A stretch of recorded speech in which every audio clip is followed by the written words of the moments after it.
اور دین کی انتہا حسین پر ہے، چونکہ دین آیا ہی اس لیے تھا کہ معاشرے میں جو باطل تھا اس کی مزاحمت کی جائے۔ انبیاء آتے ہی اسی لیے ہیں۔ انبیاء کی آمد کا مقصد آپ کو محض عبادات پر لگانا نہیں ہے، یہ بات ذہن میں رکھیں۔ ہر مذہب میں عبادت کا ایک تصور موجود ہے اور دنیا کے ہر مذہب میں انفرادی نجات کا تصور موجود ہے۔ وہ ہندو مت ہو، وہ عیسائیت ہو، وہ سکھزم ہو، وہ تاؤزم ہو، وہ جینزم ہو، وہ زرتشتیت ہو، جو مذہب مرضی ہے، ہر مذہب میں عبادات ہیں اور ان عبادات سے مراد انفرادی نجات ہے۔ اگر اسلام کا مقصود انفرادی نجات ہوتی کہ میں جنت میں چلا جاؤں، اور اگر کوئی یہ سمجھتا ہے کہ اسلام کا مقصود یہ ہے کہ میں جنت میں چلا جاؤں اور انفرادی نجات اور میرا معاشرہ تباہ ہوتا ہے تو ہوتا رہے، میری گلی میں بے حیائی ہوتی ہے تو ہوتی رہے، میرے گاؤں میں ظلم ہوتا ہے تو ہوتا رہے، میں نماز پڑھوں گا اور اللہ کی بارگاہ میں نجات پا جاؤں گا۔ تو یہ تصور سرے سے باطل ہے، دین کا اس تصور سے تعلق ہی کوئی نہیں۔ اگر یہ دین ہو تو پھر اسلام کا عظمت ہی کہیں نہیں رہتی، یہ تو ہر ایک کے ہاں پایا جاتا ہے انفرادی نجات کا تصور۔ پھر اسلام کی عظمت کیا ہے؟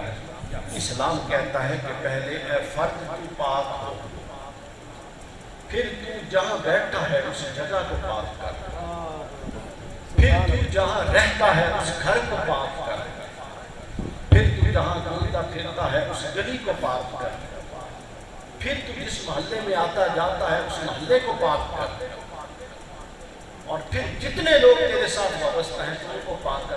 گویا کہ اس پاکی کو آگے ٹرانسفارم کر، آگے بھیج اور دوسروں کو پاک کر۔ اور اگر تو اس پاکی کو اپنے تک لے کے بیٹھا ہے اور تو سمجھے گا کہ تو بچ جائے گا تو اللہ کی سخت گرفت میں آئے گا۔ تصور حسینیت اور مقصد انبیاء ہی فوت ہو جاتا ہے اگر آپ انفرادی نجات میں جائیں۔ تو دین کس چیز کا نام ہے؟ یہ مختصر سمجھ لیں، دین باطل کے خلاف مزاحمت۔ آپ کی داڑھی ہے، ہم نے سر پہ ٹوپی رکھی ہوئی ہے، ہم نماز پڑھتے ہیں، ہماری جیب میں تسبیح ہے، اور جب ہمارے گھر میں کوئی غلط مسئلہ پیش آئے، ہمارے محلے میں کوئی باطل معاملہ پیش آئے، ہمارے گاؤں میں کوئی باطل بات پیش آئے اور ہم کترا جائیں تو ہماری یہ ٹوپی، ہماری یہ تسبیح، ہماری یہ عبادات اللہ کو اس سے کوئی غرض نہیں، کیونکہ یہ تو دین کا جزو تھا، اساس دین کی باطل کی مزاحمت تھی، وہ تو ہم کر نہیں رہے، وہ تو ہم کر نہیں رہے۔ تو باطل کی مزاحمت دین کی اساس ہے۔ اور دوسری بات، یہ جو ہر سال قصے، کہانیاں، واقعات، محرم، ربیع الاول ہوتا ہے، یہ اللہ کی سنت ہے، یہ اللہ تعالیٰ کی سنت ہے۔ قرآن میں اللہ نے کہا فَذَكِّرْ إِنَّمَا أَنْتَ مُذَّكِّرٌ، محبوب آپ ان کو یاد دہانی کروائیے، آپ کا کام تو ان کو یاد دہانی کروانا ہے۔ پھر قرآن نے خود کہا نَحْنُ نَقُصُّ، کئی قصے ایسے ہیں جو ہم خود اللہ کہتا ہے بیان کرتے ہیں تاکہ تمہارے دلوں کو قوت ملے۔ تو لہٰذا یہ جو سب محافل ہیں ان کا مقصد یہ ہے کہ اگر آنے کے وقت جو باطن اور قلب اور ایمان کی کیفیت ہے جاتے ہوئے وہ بڑھ چکی ہے تو مجلس کا حق ادا ہو جائے۔ اب آپ پر ہے کہ آپ جو اضافی چارج لے کر جا رہے ہیں وہ اپنے اندر نہیں رکھنا، وہ باقیوں میں بھی ڈالنا۔ وہ کیا کرنا ہے؟ ہم اپنی گفتگو پر آتے ہیں۔ حضور صلی اللہ علیہ وسلم سے میں نے عرض کیا کہ آپ نے باطل کے خلاف مزاحمت کا آغاز کیا۔ ابتدائی مقدمہ تھوڑا آپ کو توجہ سے سننا پڑے گا، کیونکہ مجھے رانا صاحب نے فرمایا ہے، محمود حسن صاحب نے، کہ اکثریت ٹیچر بھی بہت سارے ہیں، تو اس پہلو کو مد نظر رکھتے ہوئے میں نے تمہید والا یہ حصہ سوچا۔ دنیا میں دیکھیے تبدیلی، دنیا جب سے بنی ہے دنیا میں ہر چند دہائیوں کے بعد تبدیلی اور کروٹ لے گئی ہے معاشرہ۔ آپ کو پتہ ہے نا، یہ انسان کی فطرت ہے کہ وہ بہت زیادہ اچھائی میں آ جائے تو پھر زوال کی کروٹ آتی ہے، اور بہت زیادہ برائی میں آ جائے تو پھر خیر کی کروٹ آتی ہے کہ نہیں؟ ہے کہ نہیں؟ برائی کی کروٹیں تو ہمارے سامنے بہت ہیں، بہت ہیں۔ جب نمرود نے قوت پکڑی تو فطرت کا رد عمل ابراہیم کو ظاہر کر دیتا اور منشاء خدا ابراہیم کو کھڑا کر دیتا۔ فرعون کب سے تھا؟ جب فرعون تھے، کئی فرعون تھے، لیکن جس فرعون نے قوت پکڑی اور باطل کو حدوں تک لے گیا تو فطرت کے رد عمل نے موسیٰ کو کھڑا کر دیا۔ پھر اسی طرح چھوٹے بڑے مار کے ہوتے رہے حق و باطل۔ پھر جب پوری معاشرے میں اور پوری انسانیت نے باطل کی چادر اوڑھ تو فطرت نے ایسا رد عمل دیا کہ محمد رسول اللہ کو کھڑا کر دیا۔ پھر حضور نے ہر شے پر خیر کی چادر چڑھا دی اور معاشرے، سوسائٹی، افراد، ان سب کو خیر پر قائم فرما دیا، اور نہ صرف خیر کی تبلیغ کی بلکہ اس خیر کی تبلیغ پر ایک معاشرہ قائم کر کے دے دیا۔ یہ معاشرہ جو رسول اللہ صلی اللہ علیہ وسلم نے قائم کیا، خلافت راشدہ نے ایک عمارت آپ بناتے ہیں، پوری مکمل عمارت، کہنے کو تو مکمل ہے، لیکن پھر جب اس کو انٹیریئر کرتے ہیں، سجاتے ہیں تو وہ کیا خوب ہو جاتا ہے۔ تو رسول اللہ نے جس عمارت کو مکمل فرمایا تھا، ابو بکر صدیق، عمر فاروق، عثمان غنی اور علی المرتضیٰ رضوان اللہ علیہم اجمعین کی محنتوں نے، مشقتوں نے، اجتہادات نے، شبیداریوں نے اس قائم شدہ محنت کو اور چار چاند لگا۔ یہ خلافت تھی علی منہاج النبوہ، نبوت کے طریقے پر چلنے والا رسول۔ پھر مولا علی کے ساتھ باغی اٹھی اور بغاوت شروع، قصاص عثمان کا بہانہ کر کے۔ کوئی قصاص عثمان مقصد نہیں تھا، اگر مقصد قصاص عثمان ہوتا تو جب حکومت آئی تھی کتنے قاتلین عثمان لٹک گئے۔ ملا علی قاری کی عبارت بتا، سیاست نشین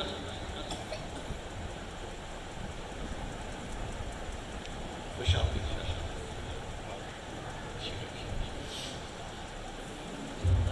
تو میں عرض کر رہا تھا کہ جس معاشرے کو رسول اللہ نے قائم فرمایا، اس معاشرے کو خلفائے راشدین نے کمال بخشا۔ سیدنا ابو بکر صدیق سے حضرت مولا علی اور پھر امام حسن تک کیا ہوا؟ کمال بخشا۔ پھر مولا علی کے دور میں سازشوں کا سلسلہ شروع ہوا، قصاص عثمان کے بہانے سازشوں کا سلسلہ شروع ہوا، اور یہ بہانہ ہی تھا قصاص عثمان، اندر طلب حکومت تھی، ملا علی قاری کی عبارت ہے۔ اب کیا ہوا؟ لیکن معاشرہ مبنی پر باطل نہیں ہوا تھا، یہ ذہن میں رکھیں۔ کچھ چیزیں خراب ہوئی تھیں، بنیادیں خراب ہونا شروع ہوئی، کچھ چیزیں درست تھیں، کچھ چیزیں غلط ہو گئی، اور اس میں پہلی چیز یہ ہوئی کہ جس طریقے سے حضرت سیدنا ابو بکر کا انتخاب ہوا، پھر حضرت سیدنا فاروق کا انتخاب ہوا، حضرت عثمان کا ہوا، مولا علی کا اور امام حسن کا ہوا، انتخاب کا نظم ہی بدل گیا، جبری طریقے سے حکومت شروع ہوئی۔ تو پہلی تو خرابی اور بدعت یہ ہوئی، پھر آگے اور چیزیں۔ برحال معاملہ کسی طور پہ عدل و قسط پہ رہا اور کسی طور پہ عدل و قسط سے ہٹ گیا۔ لیکن جب خرابی آتی ہے، میں نے کہا عروج کے بعد زوال کی طرف معاشرے کروٹ لیتے ہیں، تو اس عروج کے بعد جب زوال کی طرف کروٹ لیا تو اس زوال کی آخری حد پھر یزید کی ولی عہدی کی صورت میں۔ تو لہٰذا فلسفہ کو سمجھیں، ہم افراد ڈسکس نہیں کر رہے، میں آپ کو فلسفی سمجھا رہا ہوں کہ جب معاشرے میں باطل زور پکڑتا ہے تو فطرت حق کھڑا کر دیتی ہے، اور جب معاشرے میں حق زور پکڑتا ہے تو فطرت باطل کو کھڑا کر دیتی ہے۔ اب بہت ساری تبدیلیاں آئی معاشرے میں، انقلاب آئے، ہم بہت پیچھے نہیں جائیں گے چونکہ ہم نے اپنی بات مکمل کر۔ انقلاب بہت سارے آئے دنیا میں، معاشرے میں۔ آپ نے ایک انقلاب فرانس کا نام سنا ہوا ہے کہ نہیں سنا ہوا؟ ساتھ کا سنا ہوا ہے۔ آپ نے انقلاب روس کا سنا ہوا ہے کہ نہیں سنا ہوا؟ پہلے انقلاب کا لفظ، انقلاب کا مطلب ہوتا ہے تبدیلی۔ لوگ اس غلط فہمی کا شکار ہیں کہ انقلاب کا مطلب ہوتا ہے مذہبی تبدیلی، بلکہ انقلاب کا مذہب سے تعلق ہی نہیں ہوتا، یہ بھی ذہن میں رکھیں۔ میں بھی آپ کو بتانے لگا، انقلاب فرانس تھا، کس بنیاد پر تھا؟ سیاسی تبدیلی۔ جب سیاسی حقوق محفوظ نہ رہے تو رد عمل آیا، عوام سڑکوں پہ نکلی اور ایک انقلاب برپا کر دیا۔ سیاسی حقوق جو سلب ہو رہے تھے وہ واپس لے لیے۔ اس کو ہم اصطلاح میں مورخین میں انقلاب فرانس کا۔ پھر اسی طرح روس میں معاشی حقوق سلب کیے جا رہے تھے، جو آج کل پاکستان میں جو حالات ہیں یہی حالات تھے۔ عوام سڑکوں پہ آئی اور شدید رد عمل ہوا اور انہوں نے نظام کو پورے کے پورے نظام کو پلٹ دیا۔ اس کو انقلاب روس کہتے ہیں۔ انقلاب کا مطلب ہوتا ہے کسی ایک جہت کو پلٹ دیا جائے، محض چند تصورات کی تبدیلی انقلاب نہیں ہوتی۔ ایک بندہ رب کو نہیں مانتا تھا، ماننے لگا، ایک بندہ فلاں فرقے سے تھا، ادھر آ گیا، یہ انقلاب آ گیا، یہ انقلاب نہیں۔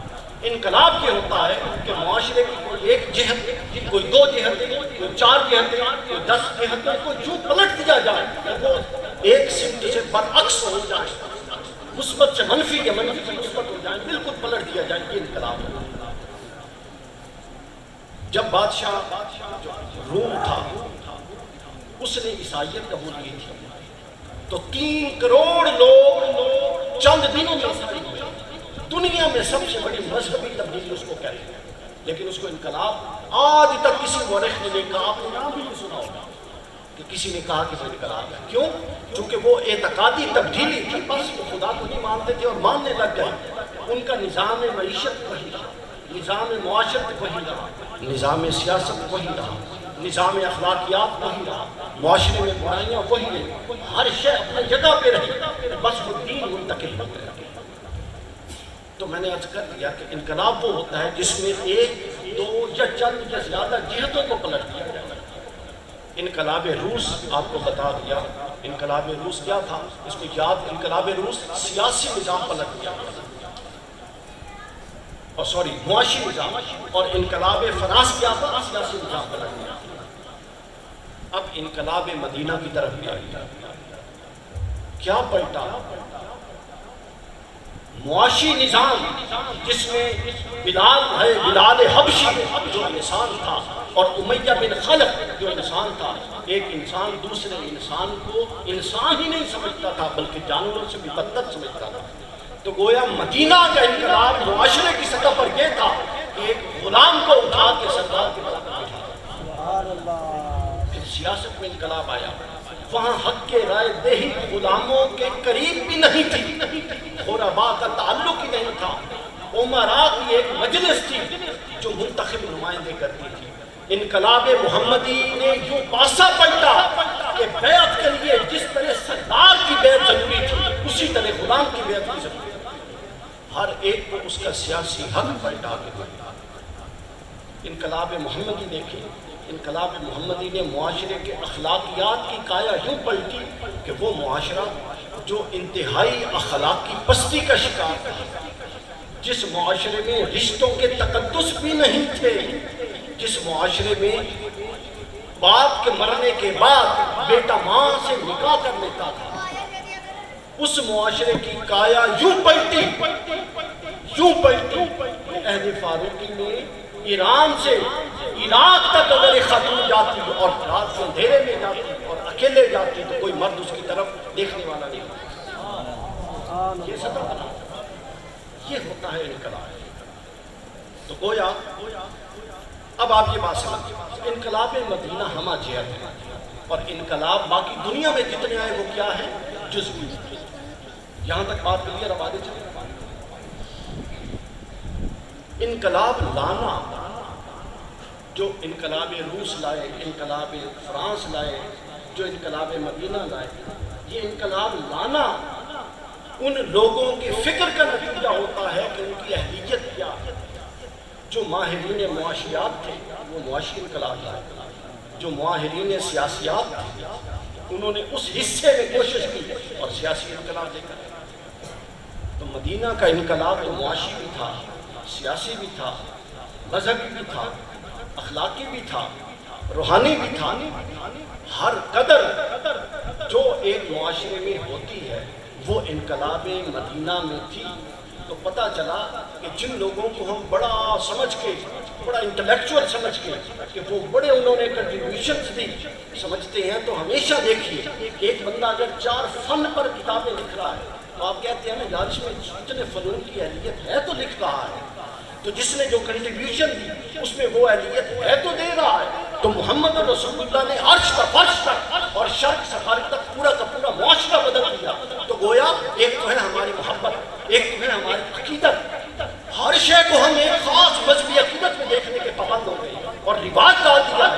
محمد رسول اللہ ہمارے آقا اور تاجدار اپنی بطور انسان اتنے کمپیٹنٹ آدمی تھے کہ آپ بطور انسان بیک وقت معاشرے کو بھی بدل رہے تھے، معیشت کو بھی بدل رہے تھے، سیاست کو بھی بدل رہے تھے، نظام تعلیم کو بھی بدل رہے تھے، نظام تمدن کو بھی بدل رہے تھے، نظام اخلاقیات کو بھی بدل رہے تھے۔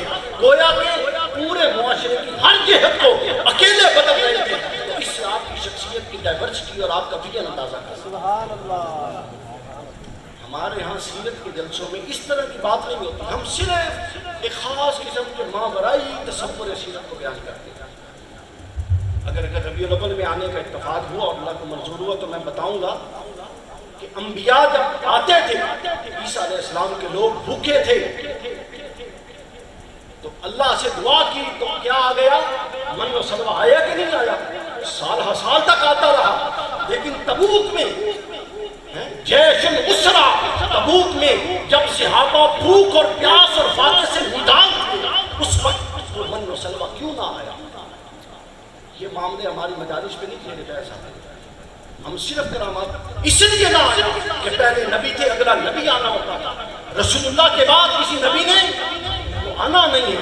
اب نبی کے بعد جنہوں نے جد و جہد کرنی وہ جد و جہد رانا صاحب انہوں نے خالص انسانی سطح پہ کرنی تھی، لہٰذا اللہ نے کہا ہے محبوب ہر معجزہ تیرے قدم پر قربان، مگر تو ساری جد و جہد انسانی فساد کے اندر کر، چونکہ تیرے بعد آنے والے نہ نبی ہوں گے نہ رسول ہوں گے، کوئی انسان ہوں گے۔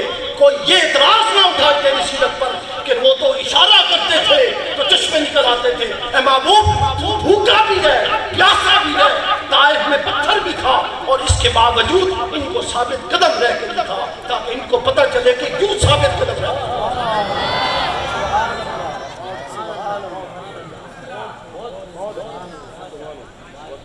تو سیرت کا اب اس پر ایک تفصیل، یہ ایک پہلو ہے پورا سیرت کا۔ اگر ربیع الاول میں آئے تو یہ والا موضوع رکھیں گے آپ نے یاد نہیں آتا، لیکن ابھی ہم آگے جاتے ہیں۔ تو میں نے عرض کیا کہ یہ ہمارے نبی اتنے عظیم انسان، اتنے انٹلیکچوئل پرسنالٹی، یعنی ہمیں کیا ضرورت ہے کسی اور کے در پہ جانے کی؟ ہمیں تو ہر شے جو ایک دروازے پہ میسر ہے۔ پھر اس میں وحی بھی تھی،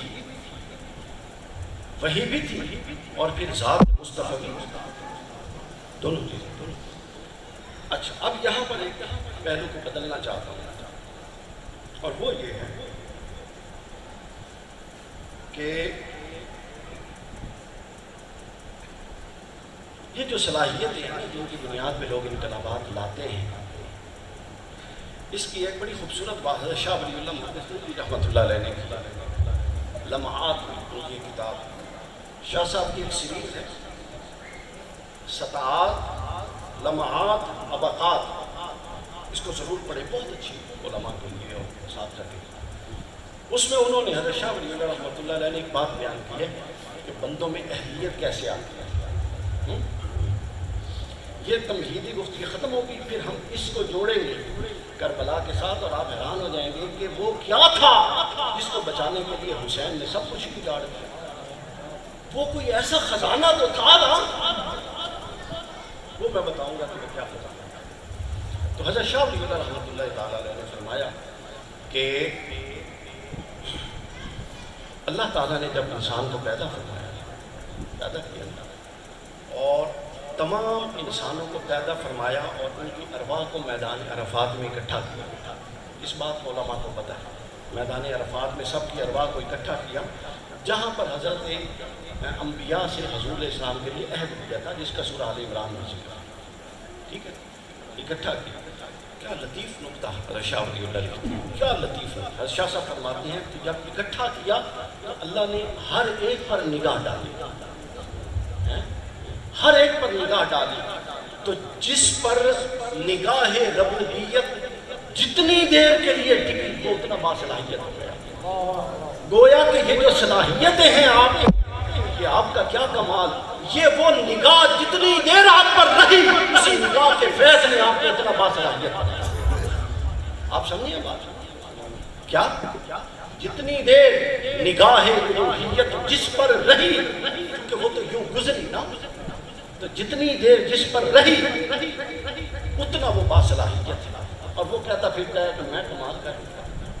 وہ کبھی یہ تو اپنی باتیں نہیں، اس لیے اپنے من میں ڈوب کے پا جا سراغ زندگی، تو اگر میرا نہیں بنتا نہ بن، اپنا تو بن.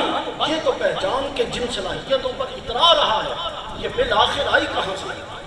یہ اس نگاہ روحی کا فیض ہے. چلو ہر ایک کو مختلف ملی، ہر ایک کو مختلف ملی. انہی ارواح مقدسات میں روح محمدی ہر ایک کو پڑی اور ہٹتی گئی، لیکن رسول اللہ صلی اللہ علیہ وسلم پر ایسی پڑی کہ پھر بڑھ گئی اور پھر آج تک ہٹتی گئی.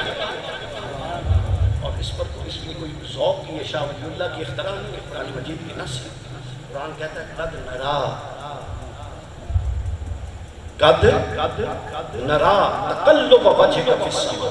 اے معبود، کوئی ترجمہ ہی کر رہے ہو، قد نرا، ہم تجھے دیکھ رہے ہیں. جب تو پلٹ کے اوپر ہمیں دیکھتا ہے تو محبوب ہم تجھے دیکھ رہے ہیں. یہ تو ہے اردو ترکیب. حضور شیخ الاسلام فرماتے ہیں اس کی عربی ترکیب مختلف ہے. عربی ترکیب تو میں قد نرا پہلے ہے، تقلب وجہک بعد ہے.